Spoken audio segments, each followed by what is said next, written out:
Welcome to Star Bios, the podcast where we delve into the fascinating lives of icons who have left an indelible mark on the entertainment industry.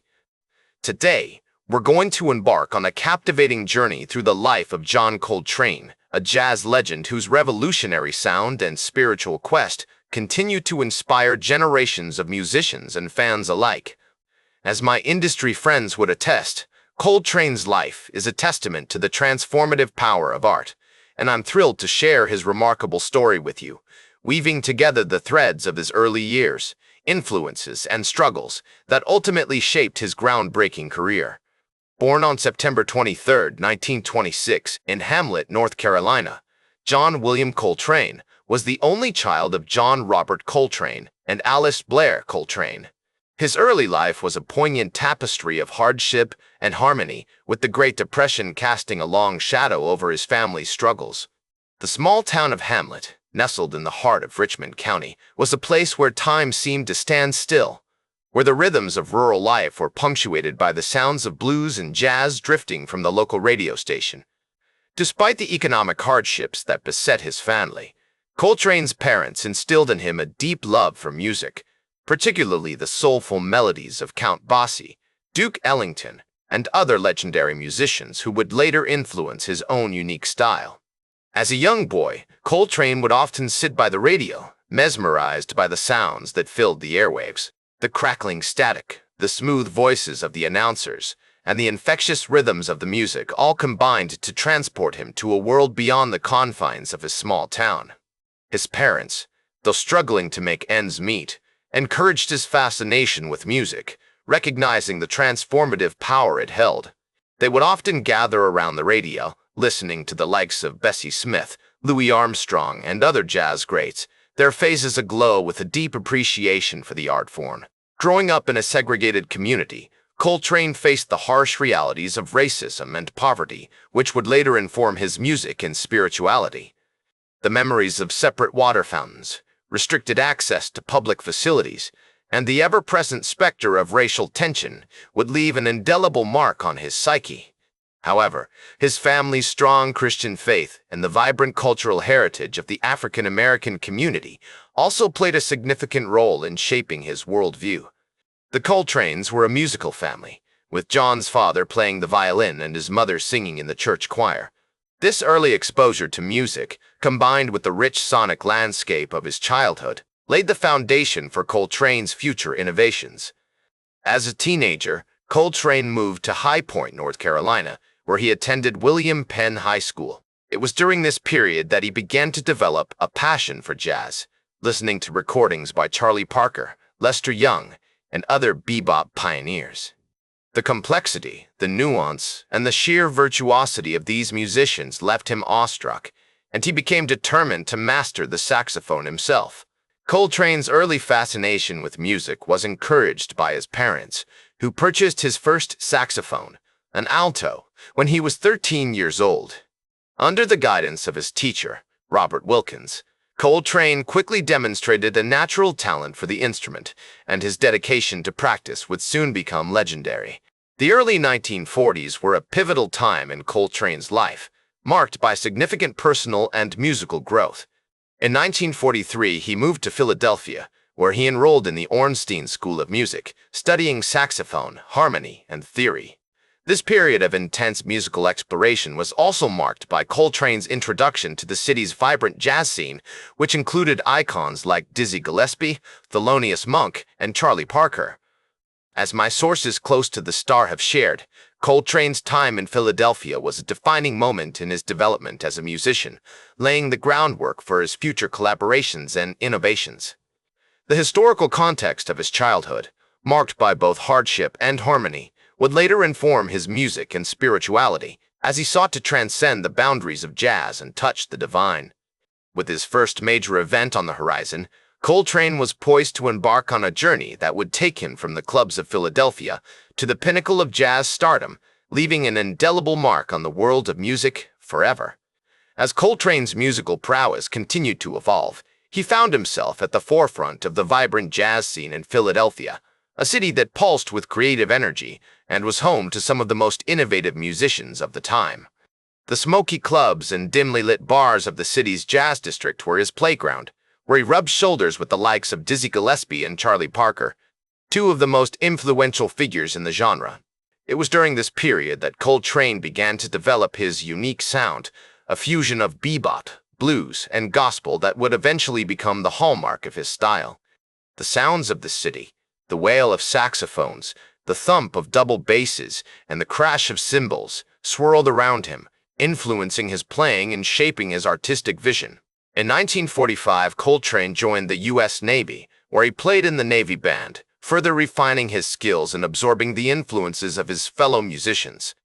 The discipline and structure of military life provided a unique backdrop for his creative growth, as he honed his craft alongside other talented musicians who shared his passion for jazz. The experience was pivotal in shaping Coltrane's approach to music, as he learned to balance individual expression with collective creativity.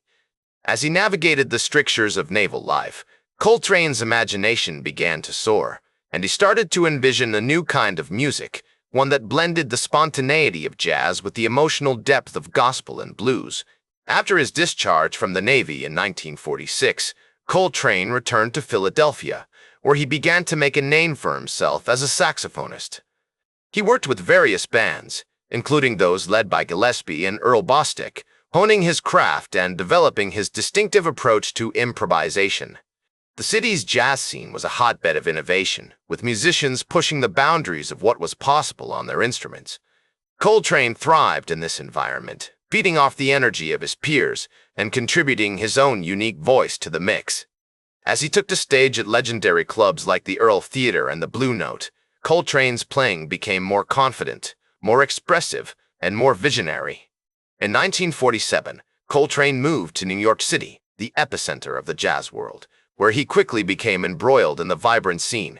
The city was a whirlwind of creative activity, with musicians from all over the world converging on its clubs, concert halls, and recording studios. Coltrane's arrival coincided with the period of great change in jazz, as musicians like Thelonious Monk, Charlie Christian, and Tad Dameron were redefining the genre. He played alongside some of the most innovative musicians of the time, soaking up their ideas and incorporating them into his own playing. As he navigated the city's complex web of musical relationships, Coltrane began to forge his own path, one that would take him to the forefront of the jazz scene. It was during this period that Coltrane's association with Thelonious Monk began, a relationship that would have a profound impact on his musical development. Monk's unorthodox approach to harmony and composition pushed Coltrane to think outside the box, to explore new sonic landscapes, and to challenge the conventional boundaries of jazz. As Coltrane himself once noted, "Monk was like a mentor to me. He showed me that there were other ways of playing, other ways of thinking about music." The two musicians shared a deep bond, one that went beyond mere musical collaboration. They saw each other as kindred spirits, united in their quest for innovation and artistic expression. In 1951, Coltrane joined the Miles Davis Quintet, a group that would become one of the most influential in the history of jazz. Alongside Davis, pianist Jimmy Cobb, bassist Paul Chambers, and drummer Philly Joe Jones, Coltrane created some of the most iconic music of the era, including the seminal album, Kind of Blue. The sessions for this album, which took place in March and April 1959, were characterized by a sense of spontaneity and experimentation, with Coltrane's saxophone playing taking center stage. As the musicians gathered in the recording studio, the air was electric with anticipation. They knew they were creating something special, music that would change the course of jazz history. As the 1950s drew to a close, Coltrane's star continued to rise, with his unique sound and approach garnering widespread acclaim. In 1960, he formed his own quartet, featuring pianist McCoy Tyner, bassist Jimmy Garrison, and drummer Elvin Jones. This group would become one of the most celebrated in jazz history, producing a string of classic albums including My Favorite Things and The Love Supreme.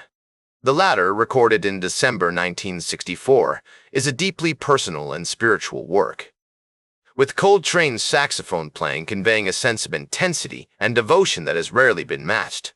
As the quartet took the stage, their music became a testament to the power of jazz, a genre that could transcend borders, cultures, and generations. Throughout the early 1960s, Coltrane continued to push the boundaries of jazz, incorporating elements of avant-garde music, free improvisation, and Eastern spirituality into his work. His association with musicians like Ornette Coleman and Albert Ayler further expanded his musical horizons as he delved deeper into the mysteries of sound and silence. As he explored the outer reaches of jazz, Coltrane's playing became more experimental, more expressive, and more visionary. He was no longer just a saxophonist. He was a sonic explorer, charting new territories in the world of music. As the 1960s progressed, Coltrane's music underwent a profound metamorphosis, reflecting his deepening fascination with Eastern philosophy and mysticism.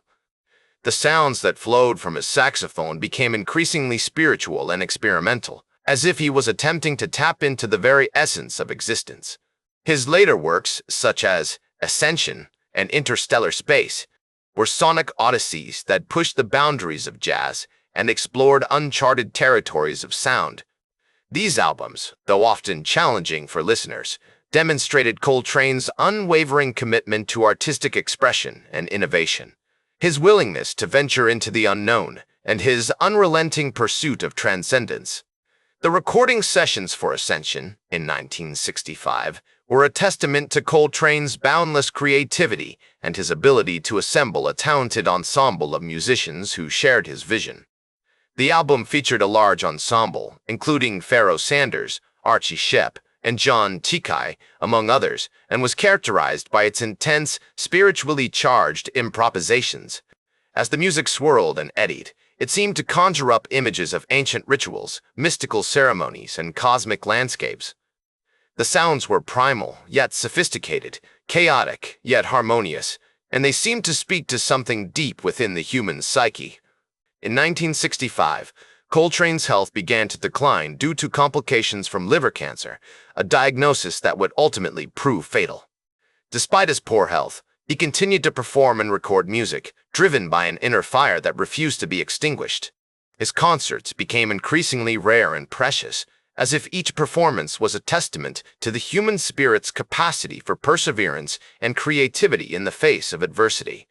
One of his final performances was at the San Francisco Jazz Festival in 1966, where he played with his quartet featuring Pharoah Sanders, Jimmy Garrison, and Rashid Ali.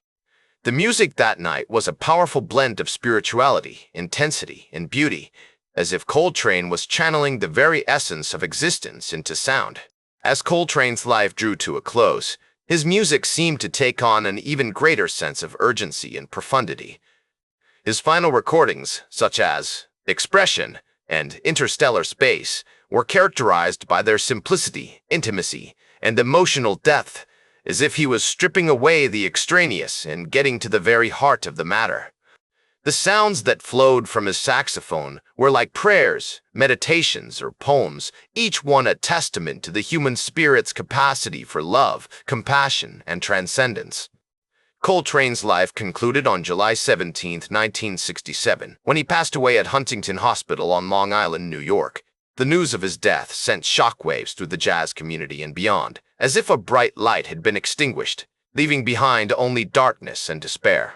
And yet, even in death, Coltrane's legacy continued to grow, inspiring generations of musicians, artists, and seekers of truth. As his friend and fellow musician Archie Shepp once said, John Coltrane was a man who had transcended the ordinary, who had become a vessel for something greater than himself. He was a messenger from the unknown, a bridge between the human and the divine. And his music remains a testament to the transformative power of art to touch our hearts, minds, and souls.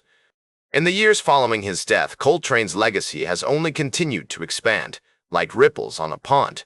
He was posthumously inducted into the Downbeat Jazz Hall of Fame and received a Grammy Lifetime Achievement Award, recognition that seemed almost trivial compared to the profound impact he had on the world of music.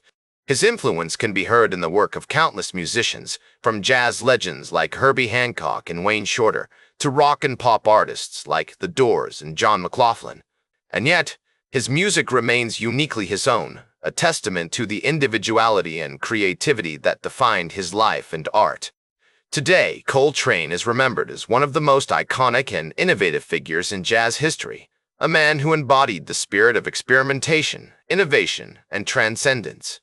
His music continues to inspire and challenge listeners, offering a profound spiritual and emotional experience that seems to speak to something deep within us.